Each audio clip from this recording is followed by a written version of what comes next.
આપના ક્ષત્રિય ઠાકોર સમાજ શું તમે જાણો છો? સંત શ્રી સદારામ બાપા ભગવાનના રૂપમાં એક સાચા જીવંત વ્યક્તિ હતા કે જેમણે કાંકરેજ તાલુકાના ટોટાણા ગામે પોતાની કર્મભૂમિ બનાવી સમગ્ર ગુજરાતમાં ભક્તિ, વ્યસન મુક્તિની આહલેખ જગાવી હતી. પૂજ્ય સંત શ્રી સદારામ બાપાનો જન્મ ટોટાણા ગામે માતા લાખુંબાના કુખે થયો હતો. તેમના પિતાનું નામ મોહનજી હતું. 6 માસની ઉંમરે પિતાજીની છત્રછાયા ગુમાવી હતી, જે પછી માતાએ તેમના જીવનનું ઘડતર કર્યું હતું. જે બાદ બાપુ 21 વર્ષની ઉંમરે ગૃહ ત્યાગ કરી ભક્તિમાં લીન થઈ થયા હતા અને સંત સમાજમાં આગવી ઓળખ પ્રસ્થાપિત કરી હતી.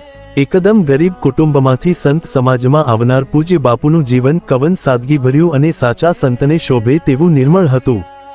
સાદું જીવન અને ઉચ્ચ વિચારને સાકાર કરી ટોટાણા ગામે સેવા આશ્રમ સ્થાપી નાત જાતના ભેદભાવથી દૂર રહી ભક્તિ અને લોકસેવા કરતા હતા.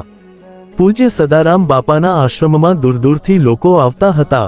પૂજ્ય બાપુ ભક્તિની સાથે સાથે વ્યસન અને અંધશ્રદ્ધા દૂર થાય તે માટે ગામડે ગામડે લોક જાગૃતિ લાવી છે. અત્યાર સુધીમાં લાખો લોકોએ બાપુના કહેવાથી વ્યસનમુક્ત બન્યા છે.